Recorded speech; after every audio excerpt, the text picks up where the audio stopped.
I just noticed I'm a little I'm kind of I'm a little scared making this video. What's going on, Belle, Fleur? Gwen the Recovering Witch here, also known as Jen. Welcome to Mindful Recovery Monday, which is a new segment that I started out with this new year. So happy new year, guys. Welcome. I hope you're happy. I hope you're well. And I hope that you are more hopeful this year than we were last year.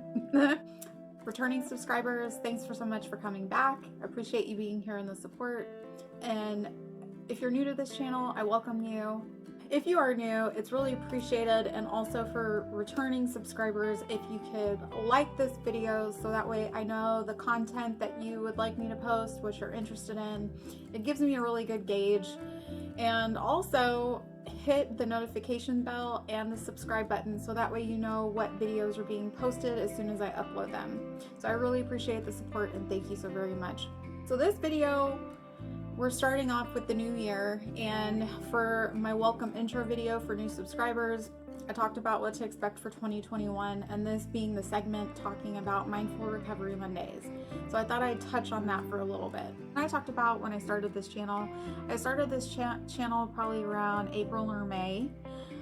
I was on this mission of building a community and a lifeline and coming out that I am sober and I'm also a witch. Really more so when it started, it was me coming out of the witch closet. That has been almost a year since then. It'll be a year in January. Well, yeah, it's already been a year. Oh my goodness, thank you. The title of the witch has a lot of meaning to me. It's something with honor and also respect. It's not just a title I am throwing loosely and following some trend. I am really trying to understand, learn, respect it, and I'm always going to learn because that's what witches do. We always learn and we're always having questions and seeking answers. So when I started the channel, it was to find other people that are magical practitioners, pagans, Wiccans that are in recovery. And to be quite honest with you, I was not looking in the right place, if that makes sense. I would go on a Google search and type in witches in recovery. Who does that? Probably like around the time when I did my 3-year sobriety video telling my story, and a few months after that I got a couple hits of comments. I got a couple hits of comments from people and a lovely email from a subscriber who said they really enjoyed my share and referred me to the Pagans in Recovery group.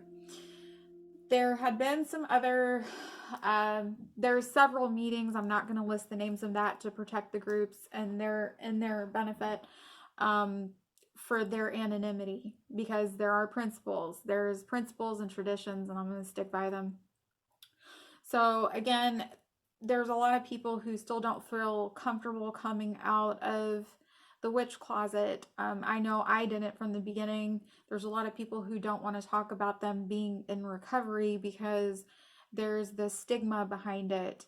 And I totally respect that and I totally get it.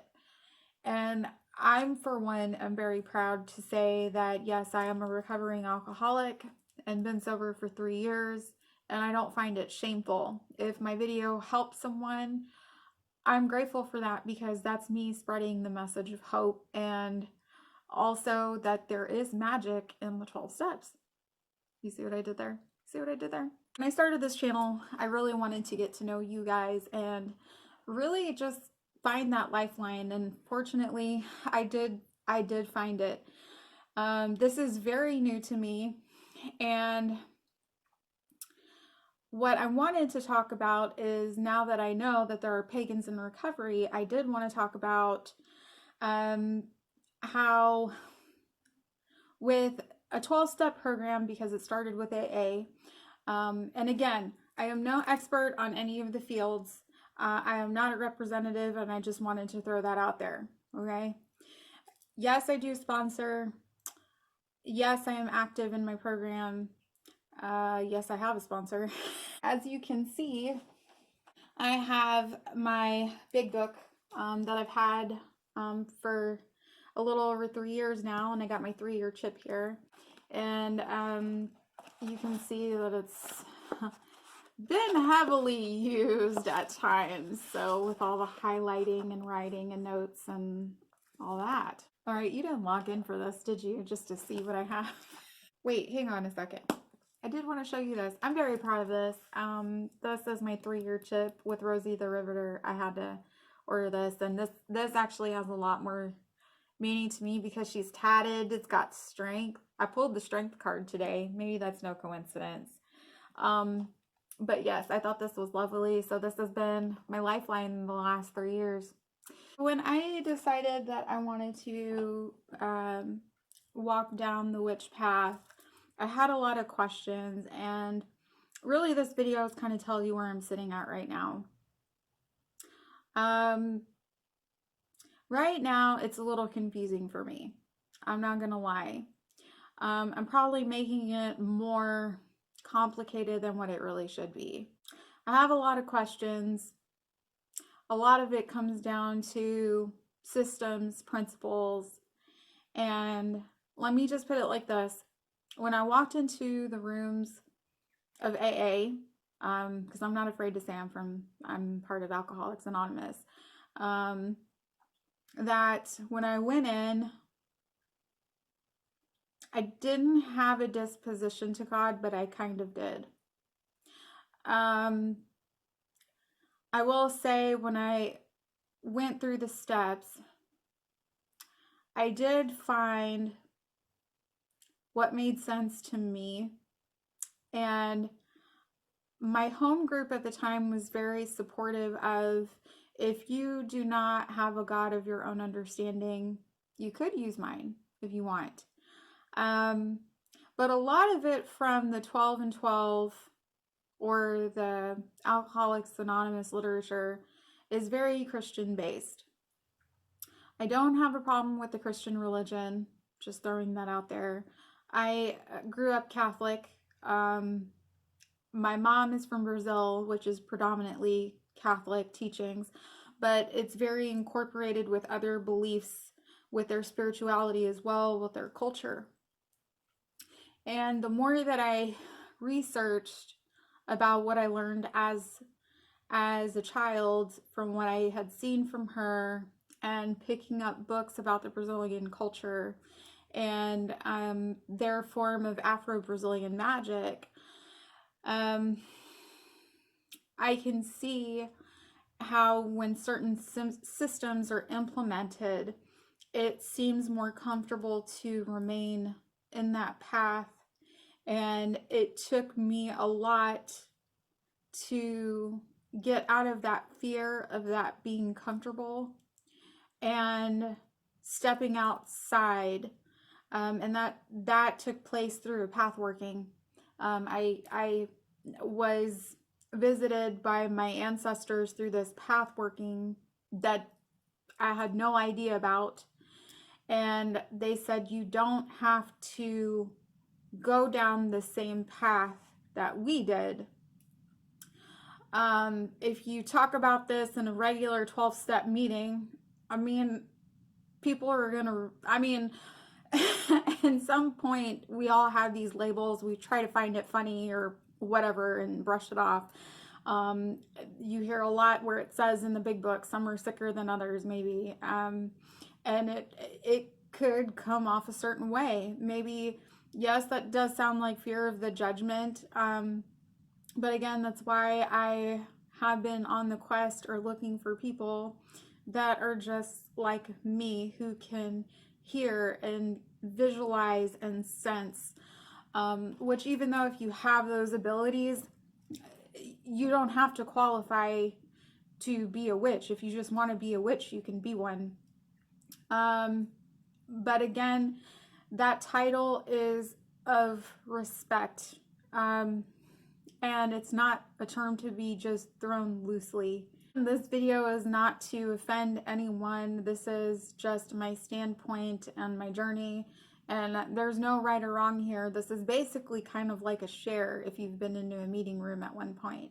And I was so thankful with the people that had reached out and let me know that there are groups that have been meeting. And this has been really an awesome time because I feel like this has built in the lifeline or the connection of people that might not be local because we've been having Zoom meetings. So I was referred to certain groups. And again, I would say if you want to check it out, if you feel like if it's a right fit for you, if you've been wanting to sober up or just better yourself, not saying that you're not enough, there are groups, and I'm very excited how I've had someone take the time to send an email and reach out and say, here you go. When I attended one of the meetings, there is a book, there is literature called The Pagan in Recovery. This is going to be a thumbnail. Check it. So the next couple of weeks, I'm actually going to be doing, I'm going to be going over the steps in this book. I've been really fortunate that even though I didn't get a lot of feedback at the very beginning, I'm starting to see that there are people now, and how we're trying to gain that community and support from one another. And again, this is just my personal journey with this, and just putting it out there. Obviously, with the anonymity piece, it is to protect other people who do not want to put themselves out there openly. Me, myself, on the other hand, I don't want to go back to drinking or using or anything like that. There are some people who do compartmentalize, and there is no judgment. Quite honestly, I'm the one that just can't. Again, I put my video out there for those who are thinking about it and who do want to seek help. I'm letting you know, hey, I totally get it. And that way maybe you can reach out, find a friend, whatever it is that you feel that you need, and gain that support that you're looking for. There are many different branch offs in recovery based off the Alcoholics Anonymous book. You have Narcotics Anonymous, you have Cocaine Anonymous, you have Overeaters Anonymous. So it does make sense to me how if you really want something that is geared for a particular commonality, then why not for Pagans in Recovery? So when I first, since I've been about a witch for a year and been sober for a little over 3, I really find what I'm trying to look for is there anyone else who has either started a 12-step recovery program like Alcoholics Anonymous, NA, or Cocaine Anonymous, or whatever for those, and have gone into the spiritual practice of either pagan or Wiccan, or being a magical practitioner. Maybe you don't identify with that. Some people incorporate their practice as a sense of religion, which again, you don't have to do that. Again, it's all just a spiritual practice. When I stepped into this, I to begin with, I really didn't. I grew up Catholic, but I never really felt like a comfort in the religion aspect or culture that I grew up in. It felt comfortable because that's what I grew up with, but there wasn't really anything I resonated with. So now that I'm diving into what makes sense to me because of what I have learned, and building that relationship with my deity, or matron, goddess, God, whatever you want to call it, I've been trying to incorporate that more. So quite honestly with you guys, with this being a check-in video, I will say it has not been easy. Sometimes it's been very confusing, but at the same time, I'm probably making it harder than what it really should be. Okay. The only reason why I say that is because it's restructuring what I have learned and then putting in something new. So that does happen. It does happen. So I'm not going to beat myself up for it. Okay. But yes, so the next several weeks I will be covering over the steps. So next week we'll be covering step 1, admitting we were powerless and that our lives had become unmanageable. Ooh. which I think is a really awesome topic. That was actually one of the topics I had with my first meeting in Pagan and Recovery, in a basic 12-step program for AA. The guideline is that we admitted we were powerless over alcohol and that our lives had become unmanageable. So I can't wait to dive into this book with you guys and sharing my perspective from what I've learned in the formal AA room, and also what I get out of here. So again, if you liked this video, give it a thumbs up,